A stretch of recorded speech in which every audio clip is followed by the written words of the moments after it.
મારું નામ કુનાલ ઋષભભાઈ જૈન છે. હું પ્રોફેશનલી ચાર્ટર્ડ એકાઉન્ટન્ટ છું. અહીંયા ગોરના કુએ મણિનગર અમદાવાદ રહું છું.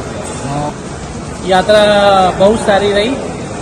મેં 2 મે 2025 મેં જર્ની સ્ટાર્ટ કરી હતી. અહીંયાથી Nepal, China, Kazakhstan, Uzbekistan, Turkmenistan, Iran, Armenia, Georgia, turkey, એના પછી ગ્રીસથી યુરોપ એન્ટર કરીને ટોટલ 45 કન્ટ્રી એ સફર કરી છે. અને લાસ્ટ મારું ડેસ્ટિનેશન લંડન હતું અને લંડનથી પાછા હું ફ્લાઇટમાં આવ્યો છું. ટોટલ 102 દિવસ થયા મને લંડન પહોંચતા અને 32,000 કિલોમીટર થયા.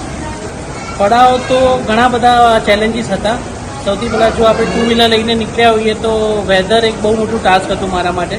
નેપાળમાં મને રોડ સારા નહોતા મળ્યા તો રોડ ચેલેન્જીસ હતું. ચાઇનામાં મને બધી જ ટાઈપના વેધર મળ્યા. -5 ડિગ્રીથી લઈને heavy snow, heavy rain, heavy wind, આ બધા જ વેધર મને મળ્યા છે જે મેં બાઇક ઉપર પસાર કર્યા છે. આ તો પરિવારનો સપોર્ટ વગર આ વસ્તુ શક્ય જ નથી. બધાનો પ્રેમ અને સપોર્ટ રહ્યો, બધાના બ્લેસિંગ્સથી જ આટલી મોટી રાઇડ નિર્વિઘ્ન, બહુ મોટો એમાં કોઈ એટલો મોટો કોઈ સંઘર્ષ ના રહ્યો. બાઇકે મને ક્યાંય કોઈ રીતે હેરાન નહીં કર્યો. બાઇક મેં 2 વાર સર્વિસ કરાવડાવી અને ફેમિલીને બધા ફ્રેન્ડ્સનો બહુ સારો સપોર્ટ રહ્યો. હું BMW 1250 GSA લઈને ગયો હતો. એ 1250 સીસીની બાઇક છે. મેં કલ્પના બી નથી કરી એ રીતનું સ્વાગત થયું છે. મને એમ લાગ્યું કે મારા ફરીથી લગ્ન થઈ રહ્યા છે એવું મને ફીલ થયું.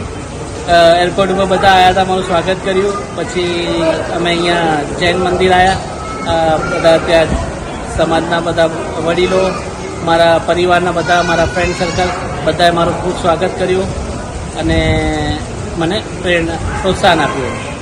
હાલચાલ માટે મારે 2-3 દિવસે મારે વાત થઈ જતી હતી પરિવાર સાથે.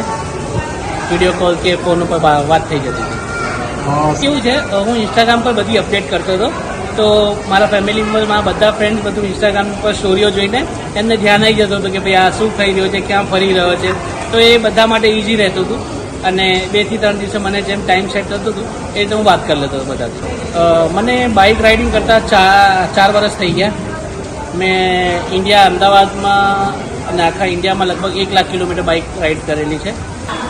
બાઇક રાઇડ કેવું છે, તમારાથી એક મિલન એવું કહી શકાય કે તમારે એકલાએ જ એ સફર પાર કર્યો છે મેં. તો તમે એકલાએ યાત્રા કરી, તમે જે બી તમારી સ્ટોરી તમે જ જાણો છો, તમે એને કઈ રીતે આખા બધા પ્રોબ્લેમ્સને ફેસ કર્યા.